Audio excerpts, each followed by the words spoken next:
Hey everybody, it's me, Ryan the Rugged Nerd Marshall. This is episode 5 of The Checkpoint, the one where we actually finally talk about the Watchdogs. And with Finally. me, as always, this guy, Mike Uoynwoi Spanish. the best name in the biz. What does it mean? We'll still never know. No one knows. Um, Fun little fact, last time we recorded, we talked about our favorite survival horror game. Mine, of course, was Dead Space. Mine If was you want to Resident know, Evil 3. if you want to know why we Goes way chose those back. games, go check out our last episode because this time we're talking about our favorite sports game. Not including racing, though, because I feel like that could be definitely used for another list. Yes. You want to go first? Would you like me to go first? I'll go first. This was easy for me because I used to play a lot of sports games. Back in the day when I was a 10, 12-year-old or whatever. My Like game youth. was in my youth. Yes, when I was a wee lad. Was NHL Face Off 97.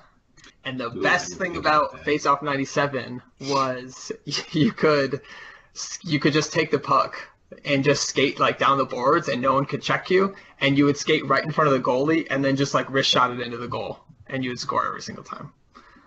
It's good. It's a good So that's thing. what as a 10-year-old I learned to cheat the system, and um well, I wasn't 10. I was 11 or 12. But yeah, that was I just liked hockey. I grew up in Detroit, so Red um, Wings. yeah, Go Red Wings. hockey's big in the north, I think, pretty much. I mean, I'm sure for you guys too. You grew up where hockey was big, so Blackhawks. I don't know if you know this. They Did win you- sometimes. did These you know the days. Blackhawks have been pretty good recently? They've been pretty good. Yeah, so Do you have hockey's- any? Hockey's my favorite sport to watch, so I love to play it as a kid, and I still like to play it now. Sure. Do you still play hockey games at all? I try to stay away from sports games in general. A lot of times, actually, now when I play sports games, it's usually FIFA. Mm-hmm. Do you have The any world's honorable game. mentions? World games. Any close calls? Yeah. I mean, I just play a lot of FIFA too. So there's those Your old school shirt? FIFA I didn't know if games. your shirt was a telltale sign. It's not. I do have one of the best shirts ever on Tecmo Bowl, but football games are not really my thing. I was never really got into football Mhm, in general, mhm. in any aspect of it. So yeah, FIFA games, the old school FIFA games and old school NHL games. Those are my wheelhouse. Those are your jams. Yeah, those are my jams. What about you? Alrighty. What are your sports games of Let me pull up preference? my short. What made the short list? Oh, you So had to make a list. That's a lot of. That's I- like a sports fan. I had so I think we made the initial deal that we could basically incorporate any sports game that wasn't racing. Oh, right. So it could have been an extreme Give sport. me golf or online chess or. Absolutely. So actually, I will give you my honorable mentions first. Okay. Madden 2003, because Okay. that was the first. I believe that was the first year that they actually brought like the owner mode. So like it was basically just franchise mode, but then like you had all these other aspects to the team and everything that you could mess around with. Yeah. I also think that was Remember that. maybe not. I was gonna say that was the Michael Vick cover. I'm not entirely sure. NBA 2K13 was I think one of the most sound Okay. my player modes and one of the most Yeah. sound gameplays. I remember talking to people about that. That was a good one. And I've gotten every 2K since the first one except this year. I literally have gotten NBA 2K all the way up to NBA 2K16, and this is the first year I haven't. Tony Hawk's Pro Skater 2. Oh. Create a I didn't think about character. skateboarding. Yeah. One of the most clutch control schemes That's for it. like talk about a just A a great one. fucking. And then the Pro Skater 5 was a fucking garbage pile of shit. Find out next how I really feel about it. Yeah. Seriously, CP story in the making. Yeah. WWF No Mercy for the N64. Oh man. Yeah. It was so good, dude. It was so fucking good. They had a creative player. It was like a pretty robust creative player too. Yeah. And it was using the same engine that like WCW and NWO Revenge and like a lot of the other 64 games were using for wrestling at the time. I mean, that was like back with like Scotty 2 Hotty and Grandmaster Sexay. Yeah. Like fucking Scotty 2 Hotty doing the worm with his like guile hair coming Let's out of go his way head. back. For sure. And and the winner is Tiger Woods 2013. It's my favorite Really? sports game of all time. Absolutely. All right. So it had. What makes that game your favorite? I'm very surprised after you pick the big sports, football and basketball. You throw in wrestling, you throw in skateboarding, and then you pick golf. What most people consider the most boring sport on the planet. Well, so for starters, like I played golf when I was younger, like when I was probably, but like it was very odd. Like I never played golf my entire life, and then like my sophomore year of high school, my buddy was like, "Hey, like I'm gonna go golfing. Like, you want to come?" And I was like, "Yeah, fuck it. I've never golfed." And I ended up, and this is totally fucking. By no means am I good. In fact, I'm very poor at the game. But I will say, I swear, dude, like my first absolute first hole I ever played of golf. It was I think it was like a par 3. I hit it off the green right into a sand trap. I go to the sand trap, I hit it out of the sand trap, and I get in the hole. I swear I chipped it in from the sand trap. Dude, I don't know what the fuck. And then by no means, I did horrible the rest of the day. Yeah. Anyways, so when Tiger Woods, oddly enough, I've gotten every NBA 2K. I've gotten most of the Maddens, but I actually haven't gotten all the Tiger Woods. But when I got 13, I think what drew me so much to it was it was like me and a few of my other friends got it, and they had like I forget what the fuck, it's like a clubhouse where basically it was like a clan really, where like you and a bunch of other people could like create a clubhouse, create your little icon, you could all join it, and like you could take part in like daily challenges to level up your clubhouse, and like you could get like experience boosts and stuff like that, and like I've got to play it pretty religiously for like that whole year. Like that was like, you know how we all play Battlefield, a few times a week. Like that's why I like always played. I would just daily play Tiger Woods, like at least one round a day. Yeah. Like just like I don't know. I had played Tiger Woods before that, and I haven't really played it after that. But like it had a stellar creative character and like career mode. And you get like sponsors. Like I don't know. I really got into it. That's pretty in depth. That's I can definitely see that being. It's very much like an RPG, like lesser so as far as story, but like more so as far as just like detail and like what you're affecting and like all of your it was like looting in a sense. Like you'd get like a new club and it'd have like +2 accuracy, +2 drive, and it was like you actually had like all these different stats and everything like that. Your shoes and your clubs and your whatever your tees would all have stats, and I just really got into it, so it's my favorite game. Cool. By like a fucking pussy hair though. Like I'm not talking about it's like wildly my favorite game. It's like it was pretty close with the other ones. Well, and it had a lot of you played it with your friends and whatnot, so that really factors into your decision, I think, or like your memories of that game being really good when you guys play it with a bunch of people. It was calm. It was like it was. Yeah. I could like kind of relax, it's a chill game. Have a beer. Like I'm not even always playing. Sometimes I was watching. I'm playing, and then like my buddy's out. It's his turn. Right. Like I can kind of just sit back and enjoy it. Right. Yeah. Oh, you know what? I want to throw one more honorable mention just because this like lands with my childhood. Is 10 Pin Alley for PlayStation 1 was a bowling game. Oh yeah, what a good game!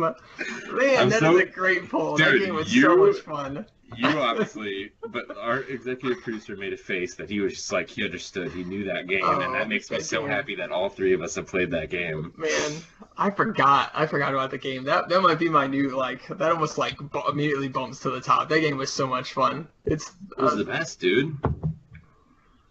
You wait. What did you say? You played it on the Sega Saturn. I did PS1. Yeah, I made a sequel, but it wasn't as good for sure. So those are our favorite sports games. You have any final thoughts on that? I'm just so happy that you pulled out 10 Pin Alley. 10 Pin Alley, dude. So excited. I want to go play the game right now. That was like. That's it. Okay, go to our website. All right, guys. We're gonna go play 10 Pin Alley. So we're gonna start off the show with what we were supposed to talk about last show and didn't get to, and that is, and I'm actually kind of glad because the game is now since released, since we were gonna talk about it. Yes. It's Watch Dogs 2. Yes.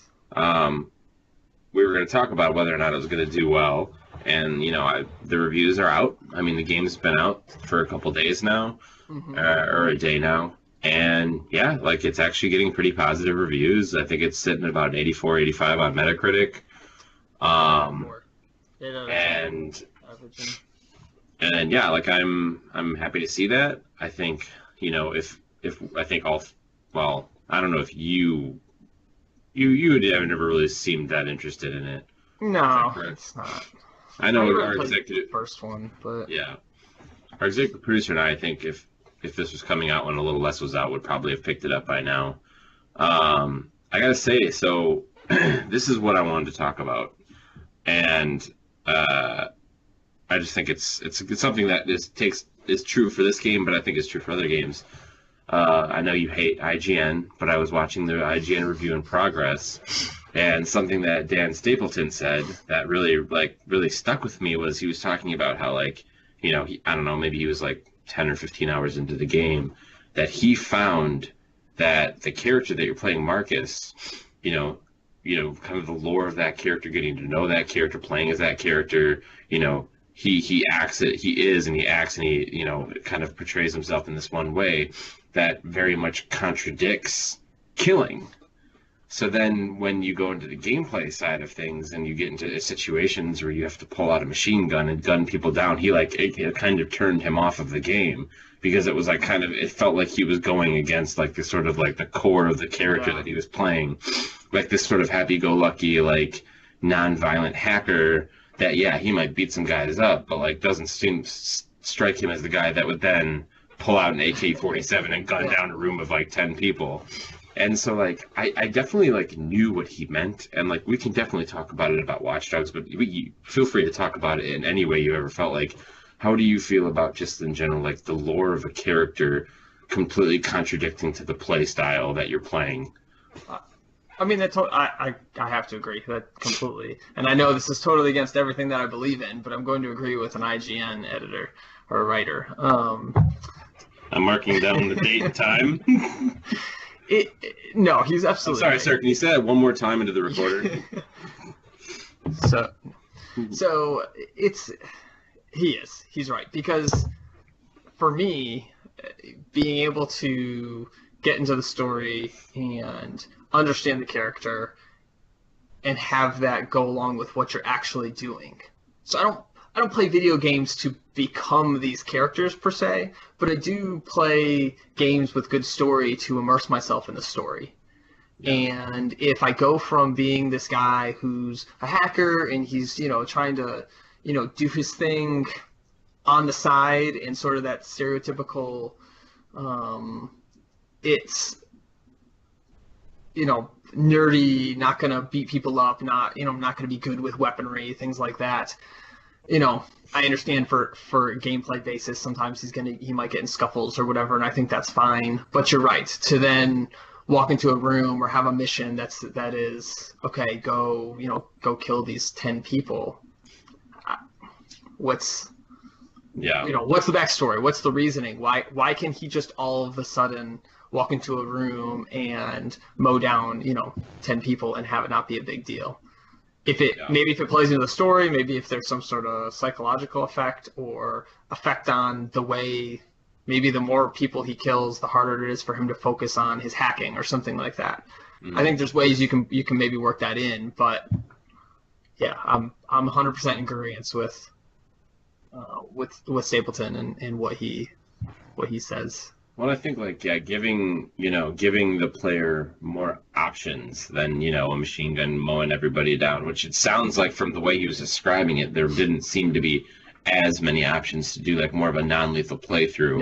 Yeah. Versus a game like Deus Ex, which I had the honor of not killing anybody while I played. I have the trophy to prove it. And it's why can I be like a masterclass assassin and a game can allow me to go that route with me, but then you're playing, at least in the first Watch Dogs, like you were kind of, the reasoning behind why you were doing this was sort of like, you're like, you wanted like justice and, you became sort of somewhat of a vigilante. So there's like a little bit more understanding as to why you're like gunning people down, but it seems like you're kind of just down with the man. in Watch Dogs 2, and like, what better way to get them down than hack them? And it's like, I love that. Like honestly, like when he told me about that, I was like kind of turned off by the game. Like, because it's like I don't like to always have to kill. Like, I kill things in video games all the time. Like, it's actually sometimes a breath of fresh air to have to find other ways around obstacles in games rather than just mowing it over with a gun. Well, and I mean, for one, it makes the game feel linear because you have one option, and that's what linear means. And very accurate. Wow, I didn't expect that one to make you choke. And that's what linear means. You used the hand motion too, because you were. I completely lost my train of thought. Oh, my perception of Watch Dogs, both of them, is that there should be very little violence because you're this hacker that's supposed to have all these cool tools and that can get around situations because you don't need to confront people. And then, you're telling me that there's missions where you have to go and, get in a gunfight. That kind of, I mean, that's a huge turnoff for me too.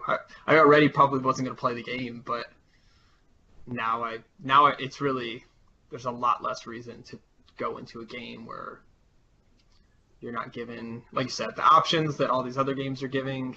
And, well, it makes me wonder, it's like, are we just at a time now, and it's not, I don't blame Ubisoft or anything, but it's like, are we just at a time now where, like, so let's say there was no option to kill in Watch Dogs 2, does that hurt the game? Like, are we at a point now where it's like you can't even really get away with not having killing because it will affect your game sales? Is it in there solely, because that the developers feel like, okay, we need people that can be killing people, or even maybe worse than that, Ubisoft, is getting lazy and they're like, well, if the whole hacking thing goes south, like, we need to have them have an option of how they can get past this part of the mission. So, if they fuck up the hacking, at least they could pull out a handgun and start mowing people down. Is that just lazy developing? Or is it just we're looking too much into it and they just wanted to add the guns in there because that's what they had planned all the time. So that could be it. I think the third option is maybe there's been several games recently that come out like you can do a kill or a no kill. Deus Ex just came out, Dishonored 2 just came out.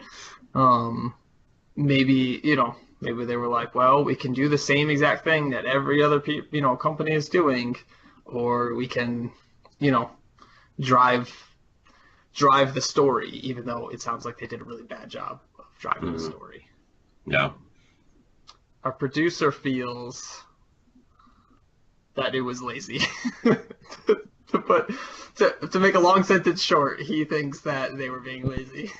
It was too much work to take them out. Yeah, it was too much work to change what they had, and so to put out a game in a relatively short amount of time too. Yeah. It's only been 2 years. But I mean, like you have to. I mean, I get it. Like you're basically using the old engine, and I mean, really, if you take out the guns, you have to probably build a lot of stuff back from the ground up. Besides all that, like I said, the good news is it is getting better reviews. I mean, the first one is kind of infamously known as, because like really at the end of the day, the first one's like not really a bad game. It's just really mediocre, and it was so hyped up that it almost hurts. It's the same with Duke Nukem Forever. Obviously, we've gone through it before, but it's the same with No Man's Sky. When a game reaches that level of hype and then it comes out and it doesn't like sort of satisfy the needs, and it like almost hurts more than if you were just like, oh, this game's out. We released a couple trailers, like, oh yeah, it's all right, but it's like, I think No Man's Sky is a good comparison because a lot of hype and then a lot of people felt like they didn't get what they were sold. And Watch Dogs 2, I think, was similar, where there was a lot of expectation where you could, I mean, they pitched the whole hack the world type thing. Not in those words maybe, but it was very much, you can hack anything. If you can see it, you can hack it. And it was supposed to be all about hacking and kind of that puzzle stealth gameplay. Yeah. Seems like they maybe got a little bit closer with this one than they did the first one. But then there was a lot less hype.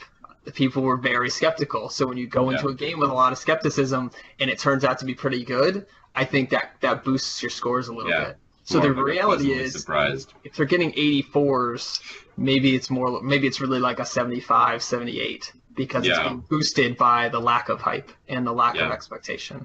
Mm-hmm. Other than that, I think from the technical standpoint, it seems like some of the reviews have mentioned that there's definitely some bugs.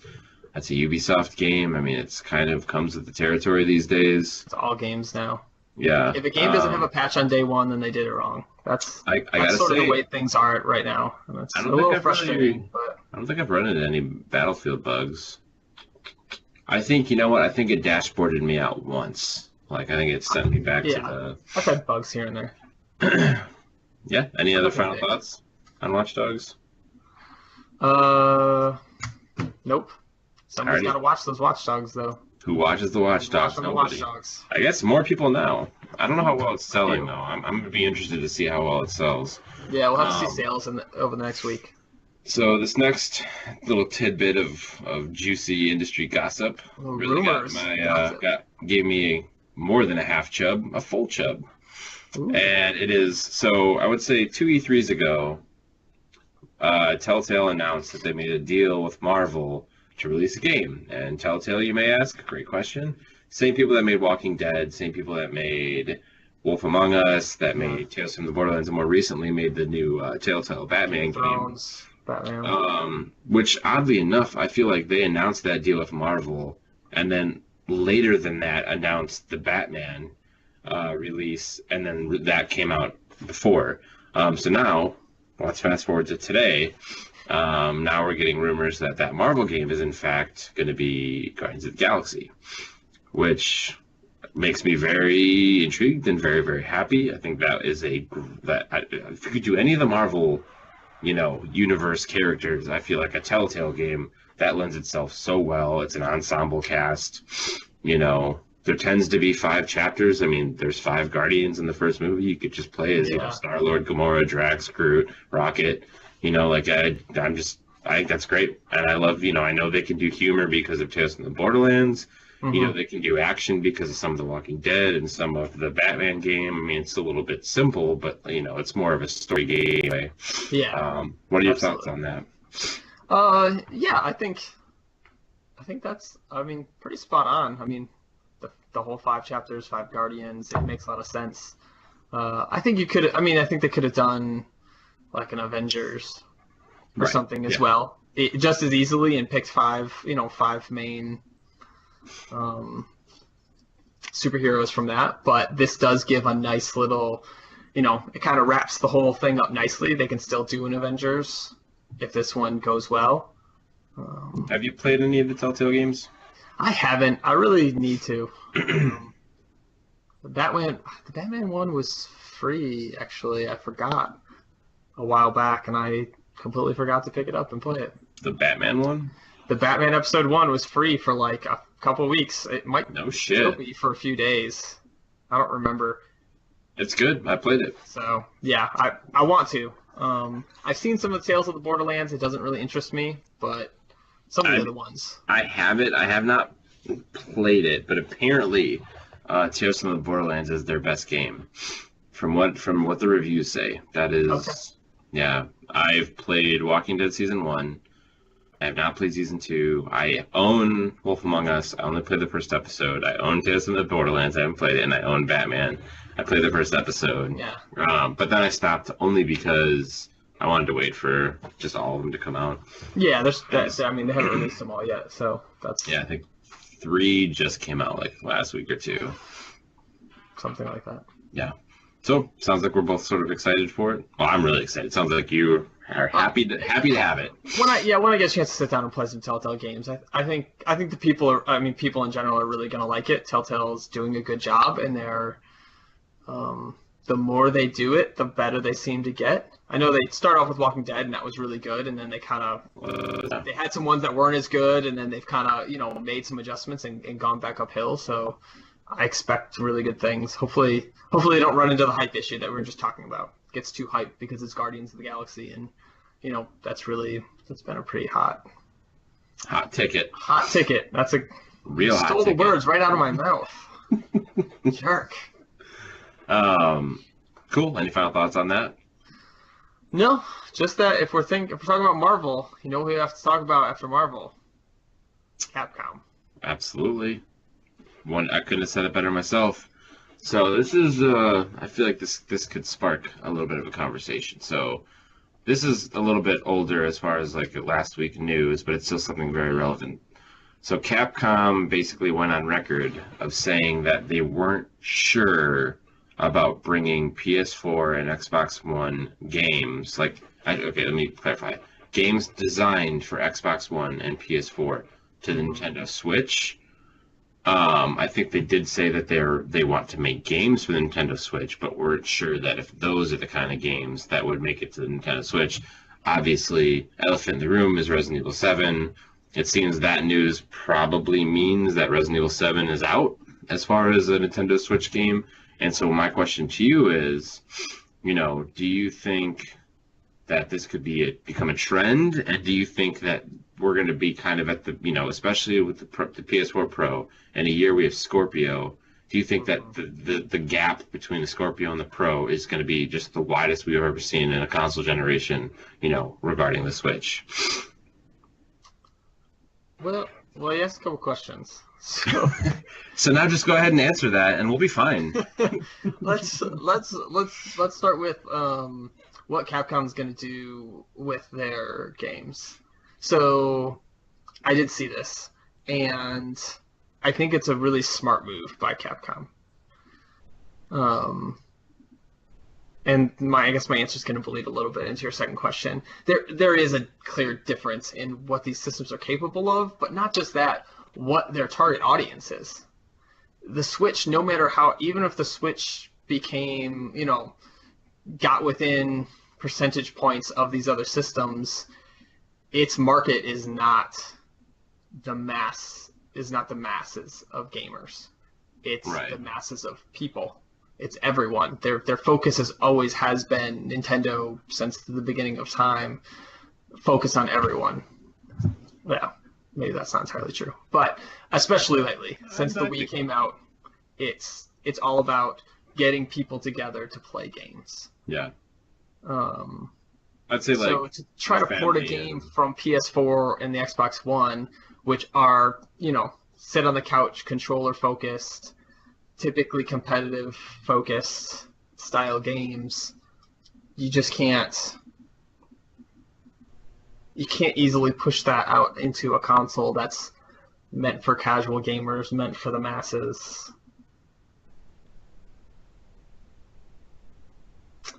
I don't know. What do you think about their decisions? Well, first and foremost, it makes sense because, if they, again, just because it's the only, the next big game, so I'm going to continue to use an example, Resident Evil's coming out, it will work on the Xbox and it will work on the PS4. Like, it doesn't seem worth maybe to them. Maybe they know something that we don't. Maybe, we don't know the specs of the Switch. Yeah, so I'm saying we don't actually know the specs of the Switch because Nintendo has not released that information.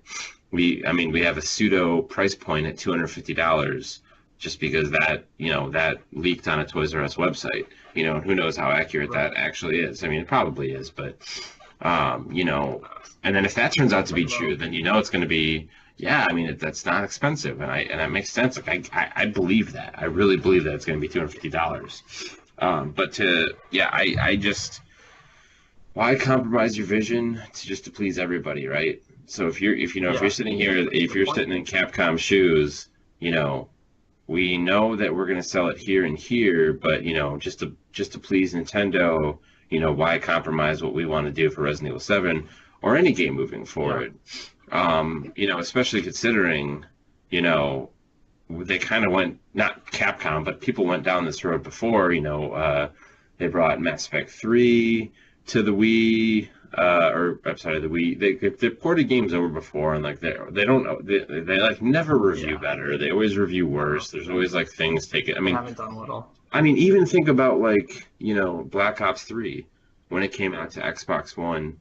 and PS4, they still brought it to PS3 and 360, and like they had to compromise so much. Like there were like complete level design differences where it's like in this level and the PS4 version, it's like, you know, you're in a room and it's really detailed and there's like a server farm, and then like in the 360 version, it's like shitty, textureless like laundromat.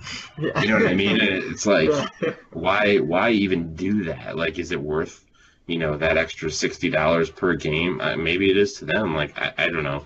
I think it makes sense. You know. Well, I think part of it is you're probably not going to get your money back. And our producer Franklin thinks that they're really stuck in between whether they should focus on the 3DS with their future games or they should focus on the console, on the Switch. But they probably don't know. They probably know more than us. Of course they do. But they don't know what Nintendo's going to do with the console. They don't know, or even the 3DS. I mean, they say that they're going to keep it around, and they probably will. But what's their focus going to be? And Capcom's smartly going to want to follow whatever Nintendo's focus is going to be. Nintendo continues to, really push the 3DS hard. Then there's, harder than the Switch. Then maybe there's not a lot of need to put in the time and effort to work on the porting console versions, or even making console games as much as 3DS games. I just, this is just my personal opinion. I just don't see much of a future for the 3DS. I think the 3DS is wonderful. It just doesn't make sense to me that it exists in a world with the Switch, because the Switch, in a lot of ways, is like, I mean, we all watched the trailer.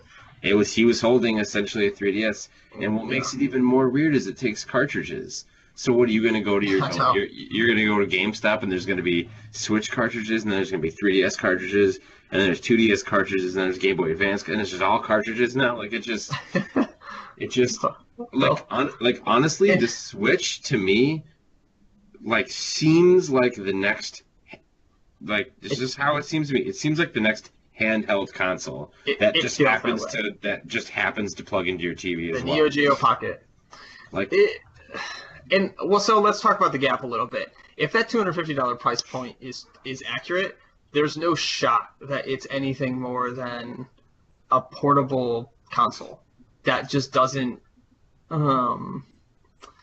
it doesn't have the power to do anything that will compete on the hardcore gamer level or the competitive gamer level. There will be no photorealism. It'll be their good graphics are going to be like Zelda, which looks beautiful, but I don't think that console could ever in a million years come close to anything like an Uncharted or like a Witcher. I don't think it's going to have the power.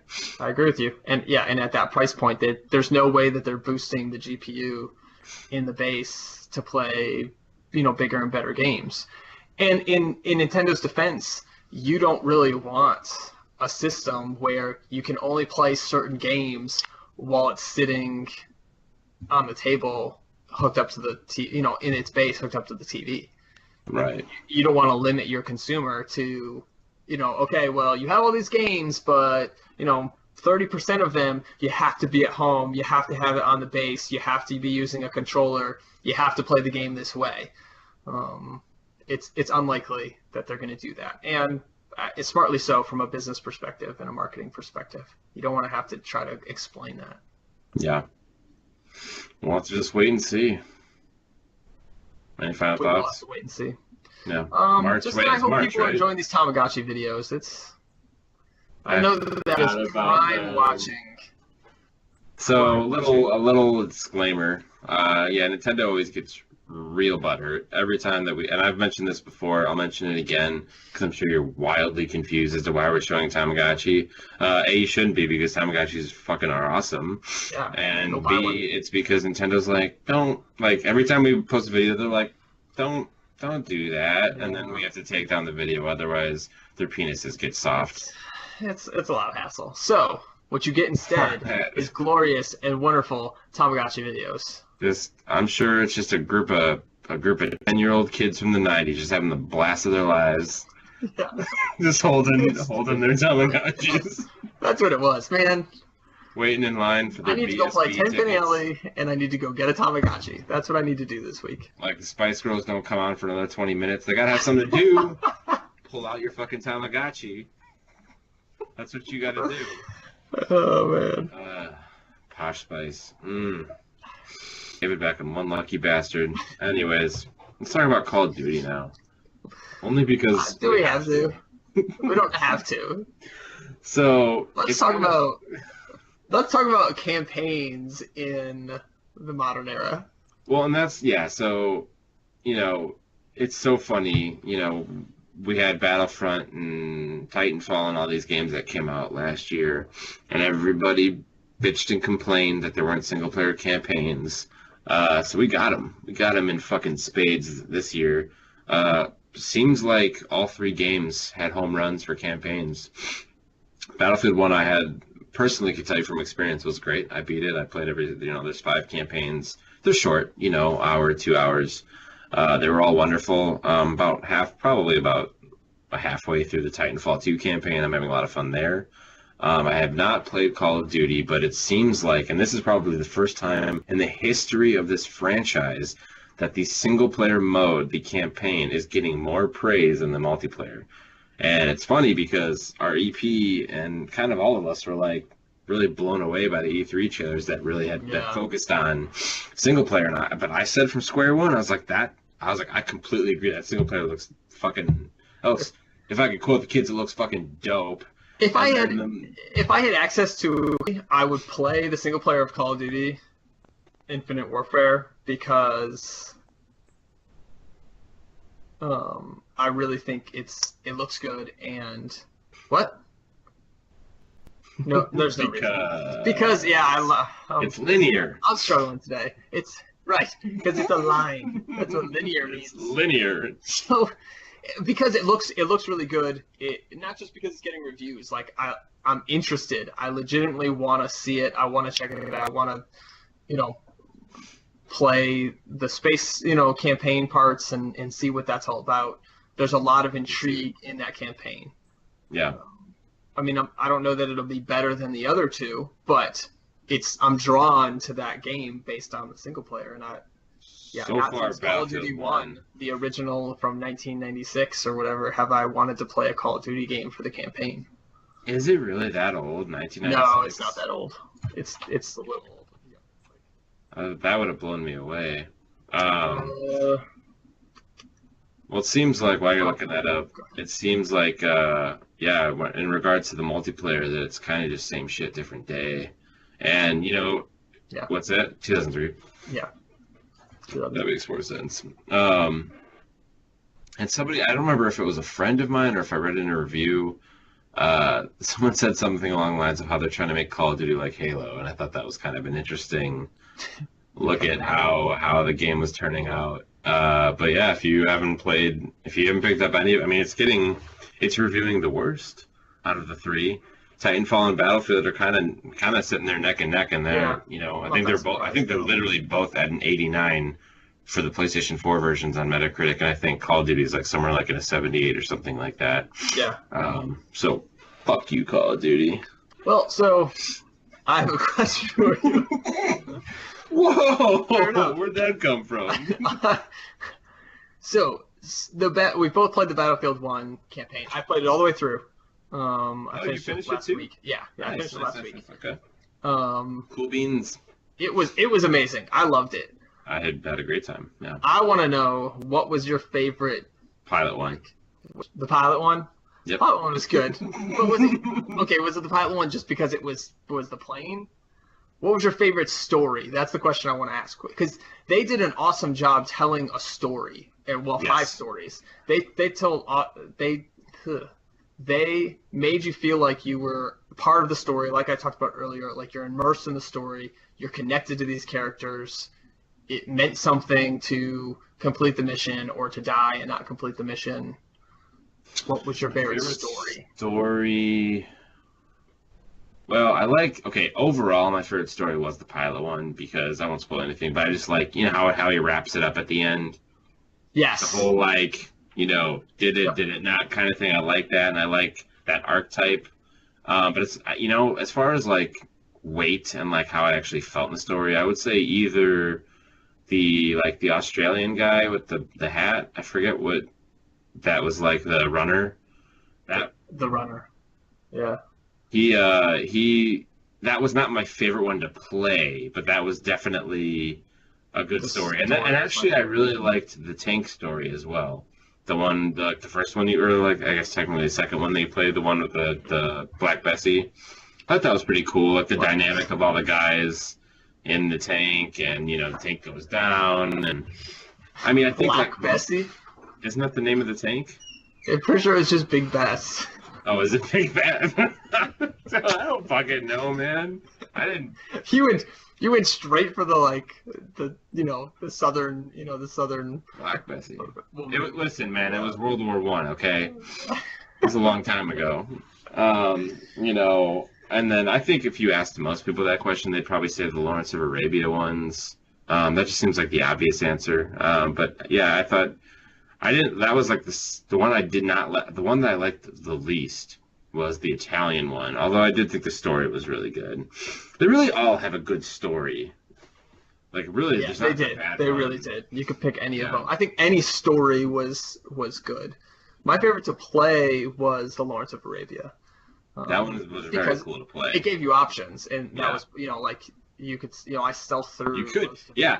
You could not kill anyone. The fifth Well, fucking not anyone, campaign in but- Battlefield, you can do whatever. You can like be I know. silent. You could go in guns blazing, but you can't in fucking Watch Dogs 2. What were they thinking? Yeah, no, you're totally right. That was a great one. But my favorite story was probably the runner. Yeah, the runner one was really good. Just the dynamic of him and like the younger guy, and Yeah. Try not to spoil the story. It hasn't been out that long. I'm sure a lot of people have focused on the multiplayer and will play the single player, but probably haven't finished it. So yeah, we won't I spoil was, dude, like really, like just I was completely blown away just by all the campaigns. they were Like I they were said, amazing.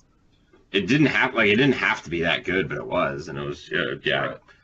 Right. I even like the little intro part where like it's kind of like feeling the weight of war. It's like no matter what you did, you just like kept dying, and then and those were all real people too. Those were real people. Those were their real dates of being born and death, and I thought that was such an interesting way to kind of look at the campaign. But yeah, check it out. It was awesome. Check out Call of Duties. It seems to be really great. Check out Titanfalls. It doesn't quite nail the buddy cop movie as well as I would hope, but it's pretty cool. I like the whole robot and man thing. I like that. It's definitely year of the campaign, which is nice. It's nice to have that change where it's not just play multiplayer, fight over which one's the best. How you hate Battlefield's sun glare, or you hate how Call of Duty is the same old Call of Duty, or whatever it is that you. It sure is. It sure is. Sure is. Nothing's changed. In that case, we're spot on. It's the same old Call of Duty. Like I swear to, I watched that damn fucking trailer and it was like, now you got a gun that can shoot like that, and I'm like, and I just want to give them a massage, but you guys are doing great. You guys are doing real great. I'm gonna go with the other adult. Like they're like in the kids' room playing Call of Duty, and like I lock it from outside, and then we all go play Battlefield in the adult room. But no, check it out. That sounded sarcastic. No, but really check it out. Still sounds sarcastic.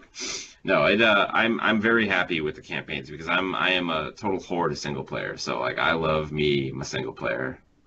It's just too linear. It's very linear. Any final thoughts there?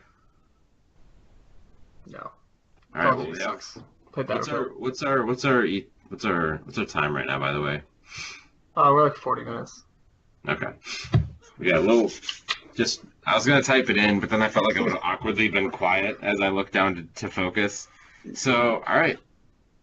Early Pro reviews are in. The console's out. What's the most important thing about the Pro? It's not 4K. It is the SATA 3. SATA 3. SATA 3, SATA 3. Makes that shit load. But I don't want to talk about that. I want to talk about specs. I want to talk about, do you think the industry was ready for the Pro? I think the industry was ready for the Pro. The industry's never ready for the next console. I mean, unless it's Nintendo, because they come out 6 to 8 months past, after everybody else. But even then, there's a new development kit, and there probably is even a new development kit for the PS4 Pro. There's always, I'm sure it's very similar to the PS4 right, in a lot of respects, but there's a new development kit, and they have to take time to learn the new tools, to learn the new features, to figure out what they can do with it, and it'll be 18 months to 2 years before anybody has a good handle on what they're capable of doing, and then add on development time. Yes. So that's a tough question because they're never ready. And they can't be. They're not given. What the fuck are they laughing at? I don't know. They're They're so always laughing at distracting. something. I know. I try to block them out, but it's like, yeah. I need to put like a piece of paper over their faces. I'm gonna put some tinfoil over it.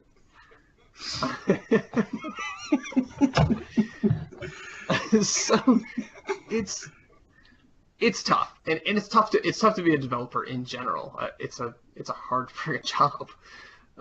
And then when you're given, a month before the console comes out, you're given a development kit that is completely different from the last development kit and has, all sorts of different things that you can do. Yeah. And in today's world, you basically have to put out a game, make no money on it, to convince someone that they should invest money in you so you can take time to make a better game. Yeah. Unless you're already established. So, I'm sure Naughty Dog, has the PS4 Pro development kit, and they're going to town because, well, one, they're directly associated with Sony, but they have the backing, they have the money, they have the time. They can just sit there for 2.5 years and figure out how to make a game amazing, and then take another 2.5 years to actually make a game that's going to blow people away. Yeah, and then there's Rockstar, who's probably had it, and they're just like, yeah, when's your game come out? Well, whenever we want it to. Right, exactly. And yeah, everybody's just got to sit there and be like, okay. Because they have a reputation. Yeah. I mean, reputation and money is what kind of makes. They don't put out garbage. Although I really didn't like GTA 4. So what do you think? Do you think there are people that are ready, that you were going to get some really good games really quickly? So it seems like none. It seems like there are really only a few games that are really taking full advantage of PS4 Pro now. That's like Infamous Second Son, Shadow of Mordor, Tomb Raider is a really big one. And it seems like, from what I'm hearing and what I'm seeing from the industry, is the best example of a game that you could play. And what is nice is, so everybody keeps focusing on this whole 4K thing. Well, we're all here to tell you that 4K is not as much of a big deal as everybody's making it seem. When I'm talking about using the full advantage of the PS4 Pro, for instance, in Tomb Raider, yes, one of there are like 3 different options that you can choose, and actually I think at any time, to change your gameplay experience, one of which being 4K. You get a 4K TV, you got your PS4 Pro, you pop in your little Tomb Raider, and you play your fucking 4K, and you don't know a difference, and you don't see it. You think you might see it, but you don't. The other version is a 1080p version with just enhanced visuals. And a third version is a 1080p version, but it's locked. Nope, I'm getting those wrong. There's one that locks it at 60 frames a second, one that locks it with enhanced visuals, and one that locks it with 4K. And like that, I think, is using the full spectrum of the PS4 Pro. And of course, there's HDR, which I think right now the only, and again, I could be wrong, so I won't say the only game, but I know Uncharted has an HDR mode. I don't know what other games have an HDR mode right now. If you can literally, if you Google PS4 Pro games, like any of you out there that are watching, there are lists, like little wikis with a bunch of games that are like what games are compatible with what. Battlefield 1 is a patch, but some games might just be enhanced visuals. Some games aren't. What other people might not even realize is if you put in a game that isn't patched at all for PS4 Pro, it's literally like putting in a regular PS4. So really, your Pro has nothing that it can add to the game. With that being said, I will probably have PS4 Pro within a week. I Really? yeah, I think so. I think so Just for because Final Fantasy 15? all right, I'm glad you just brought that up. So for Final Fantasy 15, the PS4 Pro offers two modes. It offers the 4K version with a locked 30 frames a second, a 1080p version. So right now, I don't need to have a 4K TV. My HD 1080p TV with the PS4 Pro locks Final Fantasy 15 at 60 frames a second. If you are on a regular PS4, you are actually dipping below 20 frames a second. And actually, we talked about the Clueless Gamer, which is great, by the way. If you guys haven't seen it yet, the Conan O'Brien. But like, if you watch that and you watch his gameplay, like the frame rate drops. Like there are times where you see like the frame rate dropping. Like I remember he walks into like the little shop and like he kind of turns and like you see it kind of like cut a little bit, like the frame rate's dropping. And that's kind of a red flag for me. I'm not saying that it's going to be a bad, like it's going to be first of all, it's going to be a fucking incredible game, but like, you know, if I can pay $200 to ensure that I get 60 frames a second, because I mean, that's what I would trade my PlayStation 4 now for it, you know, and I'd probably get $150, $200 in credit for that. So like, yeah, I'm all about it. Can you really get that much? I know at minimum you can get 150 at GameStop for PS4 right now. Huh. I mean, so that's insane. It's like 250, you know? I mean, Yeah, that almost makes it worth it. yeah, I mean, it's an investment. Like, you know, obviously we have the Switch around the corner. We have the Scorpio, you know, next fall. I'm really not that interested in the Switch right now. I don't really know what the fuck the Scorpio is going to be, but I've said this before and I'll say it again. The Scorpio could be like next level shit. But I play games and like I'm not a Halo guy. I've played Sunset Overdrive. I thought it was just fine. Like I'm really Recore seemed like it was kind of a dud. Like I like Bloodborne. I like Uncharted. I like God of War. Like I like the PlayStation exclusives. I like the indies, man. Like it's like 10-1. Like for every 10 fucking and it's like all dude these days. Those indies are like gems. Pretty much almost every week there are like one or two gems that come out. Yeah. So it's like, you know, I'm very interested in getting the Pro, and like I don't know, you know, like maybe, you know, I'm sure there's gonna be a time where any TV you buy will be 4K, and maybe, you know, I do tend to sit pretty close to the TV, so maybe I'll actually be able to see it. Yeah, like I don't see why not. But like to answer my original question, no, I don't think. In a long-winded way, I don't think the industry was quite ready for the Pro. Like it seems like everyone's kind of, a few people were ready, and then other people are kind of scrambling to try to like, you know, well, I want to make sure my game does something on this fucking console. But I don't think that's the Pro's fault or anything, or Sony's fault. I just think it's just like, you know, I just think it was kind of like a, you know, this is the first time we're really getting a sort of like mid-tier kind of jump gap, you know, as far as like, you know, this isn't PS5. Right. This is just like a Pro version. So I don't know. It's getting good reviews. People seem to like it. I don't think it's quite there yet. I think, you know, in a year it'll be, you know, that'll be the console to get. If you don't have a PlayStation, I 100% suggest getting a PlayStation 4 Pro. And so I think this is the bottom line. If you don't have a PlayStation 4 and you want to get one, get a PS4 Pro. Spend the extra $100. If you have a PS4 and you want faster load times and you want better frame rates in certain cases, then, you know, it sounds like you can trade one into GameStop or whatever, or sell it on Craigslist, and if you spend a little money, you'll probably get more. Yeah, spend a little money and get a PS4 Pro. If you can't afford one, it doesn't matter. You can still play the games. Maybe it won't look quite as good. Maybe it won't play quite as good. It's still fine. Like, it doesn't mean that games aren't going to be worth playing on a PS4 just because there's a little hitching there, here and there. That already happens. And there is no difference in games, and they've made that very clear. From what I've said, there never will be. There will never be a PS4 Pro game. It's going to be PS4 games that'll always be played on both. Yeah, seems worth it. You know, maybe not now. At some point, it seems worth it. Like I said, this is what I do, so I'm going to get one. Probably right now. All right. So that's what I'm going to go do. This very second. So yeah, that's the show. Hopefully you guys liked it. Do you have any final thoughts on anything? I just hope the show wasn't too linear. Very linear. Very linear. You got to do it like a hard But if you do go too fast, I want you to almost throw out your back. You like jolt forward so far when you do it. So next week's favorite topic. Next week? Ryan, tell me what we're talking about next week. Our favorite racing game.